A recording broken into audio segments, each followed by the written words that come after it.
So I went to the doctors. I said, my memory's not good. I feel kind of brain foggy. I feel kind of more itchy. I feel more irritable. I'm struggling to get to sleep. I was just feeling a bit perimenopausal, as I believed to be the case. She said, just sort of recapping on where we got to about the original reason for me going, and said, unfortunately, the scan has revealed that there are abnormalities on your brain. And then she said, brain cancer. I said, well, okay, what kind of brain cancer? And then she said, nasty. We went along and had an appointment with a neurosurgeon, because he told me in there that it's inoperable. Panicking, like, what if I die? Kind of our generation was talking much more about perimenopause, and I just had a weekend away with my friends and chatting to them about it, and they had started on HRT, and I just kind of thought it was that time of life. So I went to the doctors and explained. She didn't really think it was perimenopause. She said that your cycle is still regular and I wasn't getting hot flushes. So she wasn't totally convinced, but she was concerned about the memory. So she did me a memory test, and I didn't quite pass all of the parts of the memory test. And she said, I am concerned, and I would be a little bit worried that it could be early onset dementia. I just immediately thought, no. I don't know why. I just didn't feel it was that. And actually I was a bit frustrated that she wanted to send me for a CT scan. And I thought, God, there must be people up and down the country who are desperate for a scan, for a bit of reassurance or closure, or, to have that kind of progression, and they're not having it. I just felt like it was a complete waste of resource, and I was a bit frustrated at kind of the hassle and the energy and the stress involved in going for the scan. So I was a bit grumpy about it. But I went along and had the scan, and then I'd waited about 3 weeks, and they'd said it would normally be 2 weeks. I kind of put it to the back of my mind a little bit. But when it got to 3 weeks, I rang the hospital and was like, look, I just need to close the loop now. Can I just know, is everything all right? And I suppose the longer it took, the more confident I felt it probably was all right. But the more kind of irritated I was that I kind of hadn't had the final answer just to close it off. So I'm quite an anxious person, and it kind of stayed with me on repeat, what if?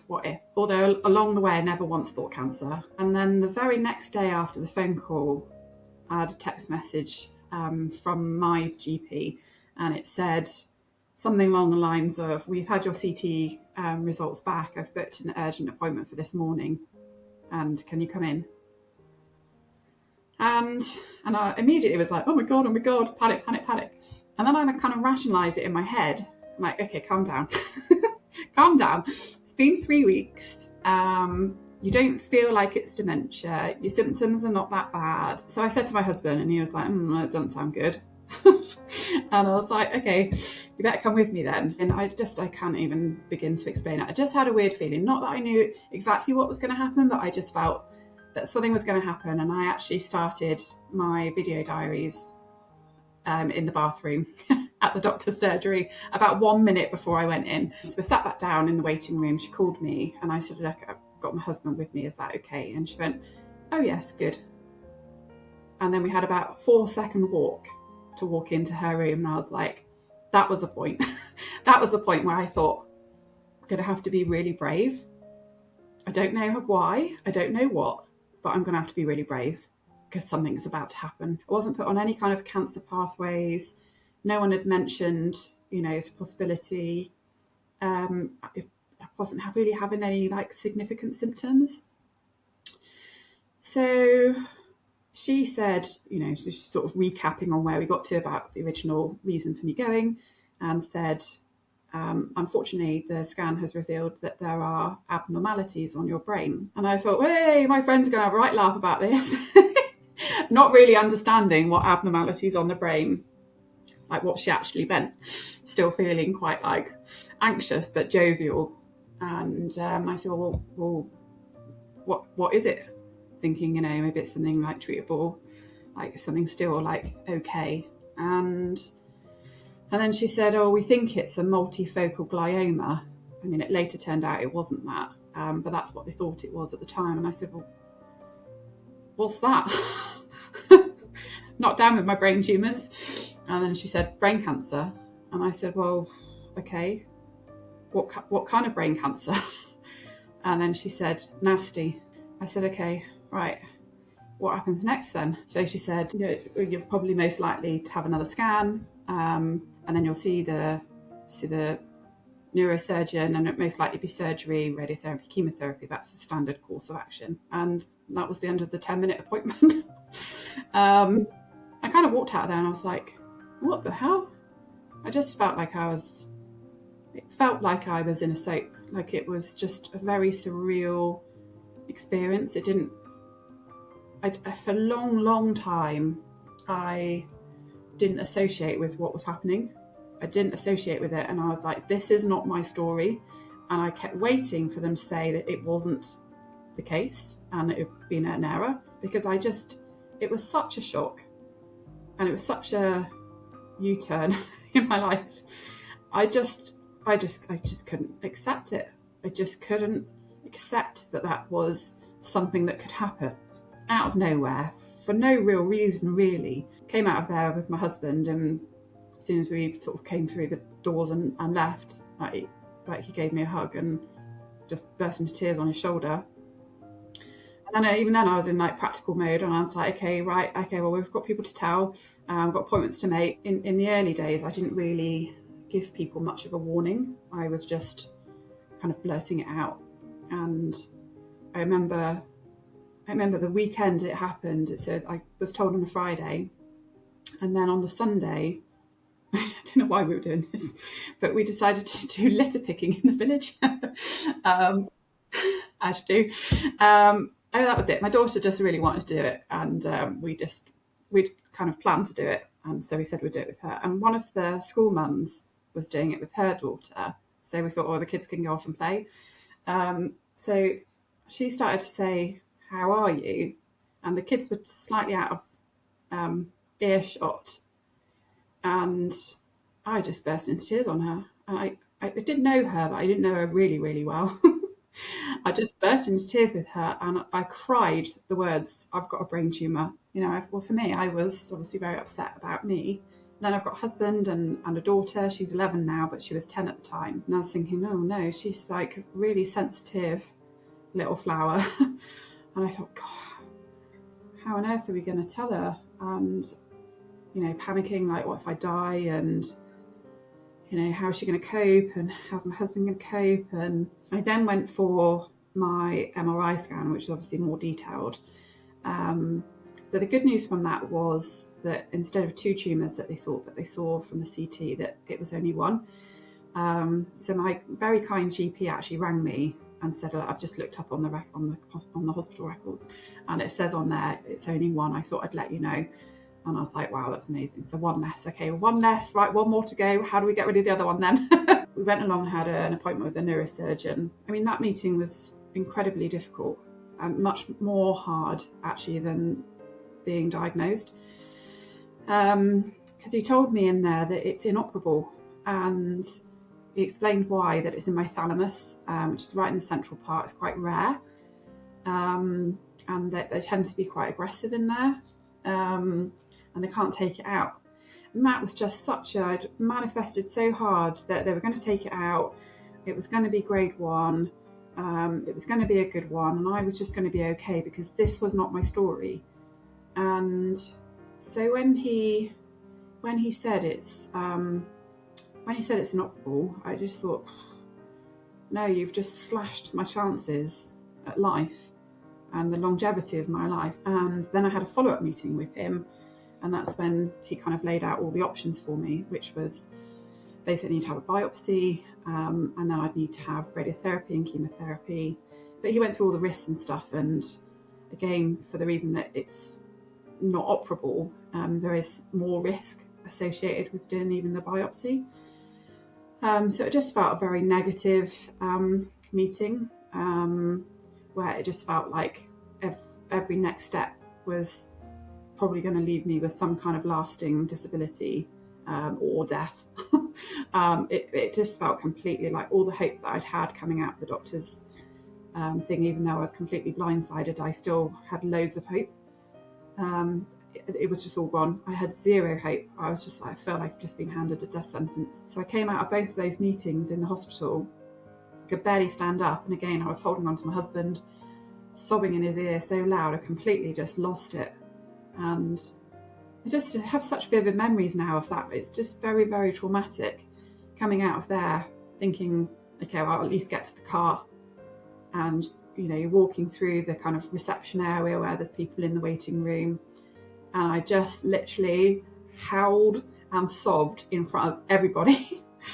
And I didn't care, but it just felt like the hope had completely evaporated and that it was a dead cert that I was just going to die. For me, it was just kind of focusing on the negatives, focusing on the risks, focusing on data and the stats. And all of the stats were the negative way around.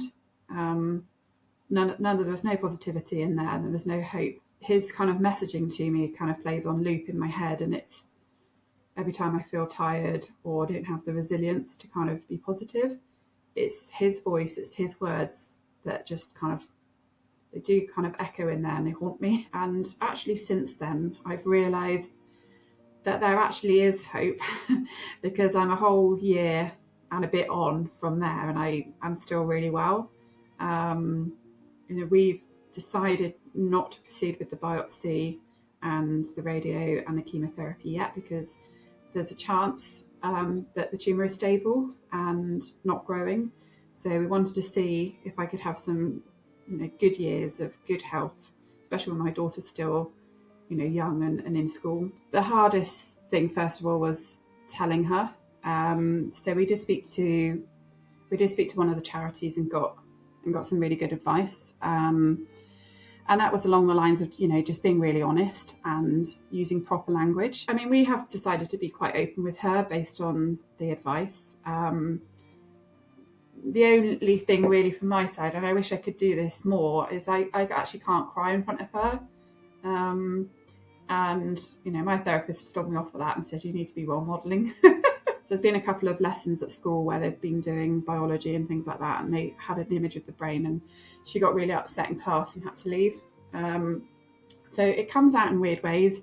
And she said she'd been watching some YouTube video or something, and in there some kids or some friends or something had shaved their head when one of their other friends had got cancer or something. So she suddenly blurted out at the dinner table, out from completely nowhere. She was like, Mummy, when you have chemotherapy and you lose your hair, I'm going to shave my head. Yeah, we did get some children's counselling in place, which was actually really hard to secure. But she can go along and do play therapy and things like that. And the last, 3-4 scans that I've had have all shown stability. So at the moment, it's still the right thing to do. But obviously, every scan that comes up is a very anxious time, and you don't know if it's going to just suddenly change. I've got friends who have had surgery and are now watching weight. But, they're showing me their scars and, they're on their medications and I don't know, it doesn't feel the same. And I still have 100% of my tumour left, obviously. Whereas they've only got a little bit, and we've got different battles. We're in different wars. I don't quite know mentally how I have moved forward. It's been a slow burn. I took 6 months off work just because I was a bit of a mess, and I had all these scans and I didn't know what was happening and I didn't know which way it was going to go. And then kind of once I've had like the last few scans and they've been, they're every 3 months and they were showing signs of stability, I thought, okay, I've got a chance to kind of like breathe out a little bit. Still like holding everything tight and, very anxious, but I've still got to find a life. If it's a shorter life, then whatever, that's what my plan is. But I've still got a life, and I'm still a mum, and I'm still a wife, and I've still got a job, and I still want to enjoy my life. But it's not that simple. I just realised I am fundamentally not the same person. I just the things that used to light me up don't light me up, and now things that I used to be afraid of are now the things that I lean towards. I almost don't recognise myself, but actually it's not all bad, and that's the weird thing that I think nobody could probably. It's not the narrative of a cancer patient to be like, actually I'm loving life. But I feel so alive. I feel like everything's really like multicolored. I feel like there was kind of like a ceiling before on things where you'd be like, oh, I probably can't do that, I probably can't say that, or I'm too scared to do that, or that's for someone else to do. Now I just kind of feel like I've got this life where there's like no limits, there's no ceiling, and if I want to go and do something and it's a bit radical, well, I'll just go and do it. So it's actually really given me the confidence to keep pushing and to keep trying new things. And all these things used to scare me, like horses used to scare me, and I've now been like horse riding because my daughter really wanted to go on holiday. And almost I feel sorry for people that don't have like something, not that I would want anyone to have it, obviously, because it's, you know, it is absolutely devastating. You know, and I do flip from this is the worst, best, worst thing to ever happen to me. When it's good, it's amazing. I've gone off on runs and stuff on my own and climbed up the side of a really big hill and looked over the cliffs and gone, I'm alive. You know, just because I feel like so alive. I feel so good, so grateful to be alive. You know, I don't know if I'm explaining it properly, but I just feel so alive. Whereas before, I think I was sort of sleepwalking a little bit through life. I think the biggest reflection that I would share, rather than necessarily advice, is that actually, if you just hold on and kind of knuckle through that early phase, that there is, at least if you know you're in a fortunate position, you know, like me, you're able to just be well, that there is good to come, and that there's good to come from it as well. It's a weird. I mean, if someone told me the life that I'm living right now, I literally would be like, what are you on about? I just can't believe the things and opportunities and things that I'm doing now that I would never have done before, or could have ever done before. And so there is light as well as dark. And that's not diminishing how rubbish and miserable and sad the path is. But it's not the only narrative. There is good with it. At least that's been the case for me. And I never would have expected that I'd be happy and living with a brain tumour.